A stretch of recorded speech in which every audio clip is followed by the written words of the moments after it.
Kemudian Rehabeam pergi ke Sikhem, sebab seluruh Israel telah datang ke Sikhem untuk menobatkan dia menjadi raja.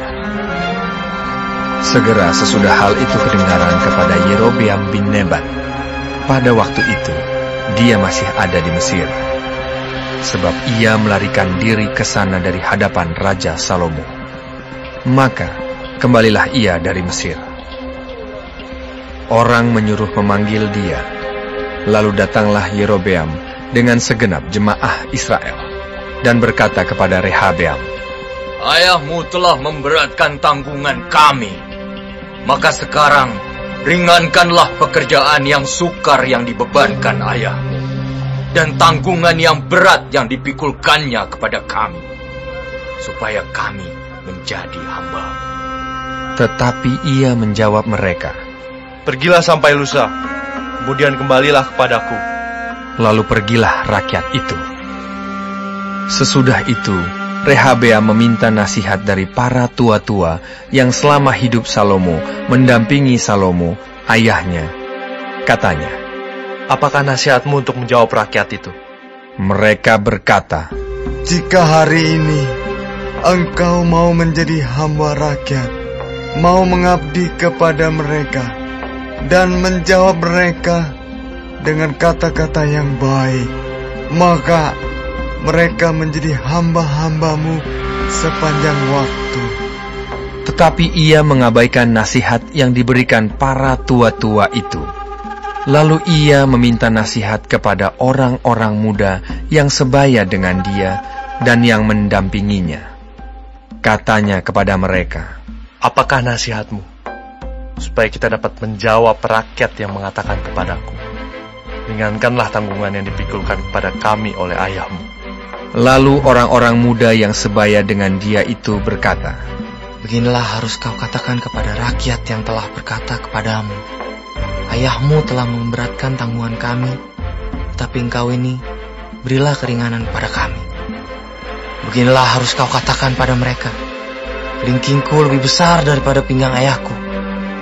Maka sekarang, ayahku telah membebankan kepada kamu tanggungan yang berat, tetapi aku akan menambah tanggungan kamu. Ayahku telah menghajar kamu dengan cambuk, tetapi aku akan menghajar kamu dengan cambuk yang berduri besi." Pada hari lusanya, datanglah Yerobeam dengan segenap rakyat kepada Rehabeam, seperti yang dikatakan raja. "Kembalilah kepadaku pada hari lusa." Raja menjawab rakyat itu dengan keras. Ia telah mengabaikan nasihat yang diberikan para tua-tua kepadanya. Ia mengatakan kepada mereka menurut nasihat orang-orang muda, "Ayahku telah memberatkan tanggungan kamu, tetapi aku akan menambah tanggunganmu itu. Ayahku telah mengajar kamu dengan cambuk, tetapi aku akan mengajar kamu dengan cambuk yang berduri besi." Jadi raja tidak mendengarkan permintaan rakyat, sebab hal itu merupakan perubahan yang disebabkan Tuhan, supaya Tuhan menepati firman yang diucapkannya dengan perantaraan Ahia, orang Silo, kepada Yerobeam bin Nebat. Setelah seluruh Israel melihat bahwa raja tidak mendengarkan permintaan mereka, maka rakyat menjawab raja, "Bagian apakah kita dapat daripada Daud? Kita tidak memperoleh warisan dari anak Isai itu. Ke kemahmu, hai orang Israel! Uruslah sekarang rumahmu sendiri, hai Daud!" Maka pergilah orang Israel ke kemahnya, sehingga Rehabeam menjadi raja hanya atas orang Israel yang diam di kota-kota Yehuda. Kemudian Raja Rehabeam mengutus Adoram yang menjadi kepala Rodi. Tetapi seluruh Israel melontari dia dengan batu sehingga mati. Bahkan Raja Rehabeam hampir-hampir tidak dapat menaiki keretanya untuk melarikan diri ke Yerusalem. Demikianlah mulanya orang Israel memberontak terhadap keluarga Daud sampai hari ini. Segera sesudah seluruh Israel mendengar bahwa Yerobeam sudah pulang, maka mereka menyuruh memanggil dia ke pertemuan jemaah. Lalu Mereka menobatkan dia menjadi raja atas seluruh Israel. Tidak ada lagi yang mengikuti keluarga Daud, selain dari suku Yehuda saja. Ketika Rehabeam datang ke Yerusalem, ia mengumpulkan segenap kaum Yehuda dan suku Benyamin. 180.000 teruna yang sanggup berperang untuk memerangi kaum Israel dengan maksud mengembalikan kerajaan itu kepada Rehabeam, anak Salomo. Tetapi datanglah firman Allah kepada Semaya, abdi Allah, demikian. Katakanlah kepada Rehabeam, anak Salomo, raja Yehuda, dan kepada segenap kaum Yehuda dan Benyamin, dan kepada selebihnya dari bangsa itu. Beginilah firman Tuhan. Janganlah kamu maju, dan janganlah kamu berperang melawan saudara-saudaramu orang Israel. Pulanglah masing-masing ke rumahnya, sebab akulah yang menyebabkan hal ini terjadi. Maka mereka mendengarkan firman Tuhan, dan pergilah mereka pulang sesuai dengan firman Tuhan itu. Kemudian Yerobeam memperkuat Sikem di pegunungan Efraim, lalu diam di sana. Ia keluar dari sana, lalu memperkuat Penuel.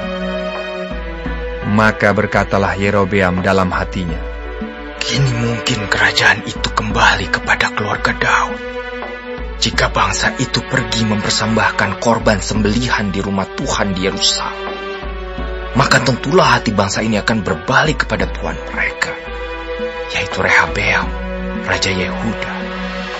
Kemudian mereka akan membunuh aku, dan akan kembali kepada Rehabeam, raja Yehuda. Sesudah menimbang-nimbang, maka raja membuat 2 anak lembu jantan dari emas, dan ia berkata kepada mereka, Sudah cukup lamanya kamu pergi ke Yerusalem. Hai Israel, lihatlah sekarang Allah-Allahmu yang telah menuntun engkau keluar dari tanah Mesir. Lalu ia menaruh lembu yang satu di Betel, dan yang lain ditempatkannya di Dan. Maka hal itu menyebabkan orang berdosa, sebab rakyat pergi ke Betel menyembah patung yang satu, dan ke Dan menyembah patung yang lain. Ia membuat juga kuil-kuil di atas bukit-bukit pengorbanan, dan mengangkat imam-imam dari kalangan rakyat yang bukan dari Bani Lewi. Kemudian Yerobeam menentukan suatu hari raya pada hari yang ke-15 bulan ke-8, sama seperti hari raya yang di Yehuda, dan ia sendiri naik tangga mezbah itu. Begitulah dibuatnya di Betel, yakni ia mempersembahkan korban kepada anak-anak lembu yang telah dibuatnya itu. Dan ia menugaskan di Betel imam-imam bukit pengorbanan yang telah diangkatnya. Ia naik tangga mezbah yang dibuatnya di Betel itu pada hari yang ke-15 dalam bulan yang ke-8, dalam bulan yang telah direncanakannya dalam hatinya sendiri. Ia menentukan suatu hari raya bagi orang Israel, dan ia naik tangga mezbah itu untuk membakar korban.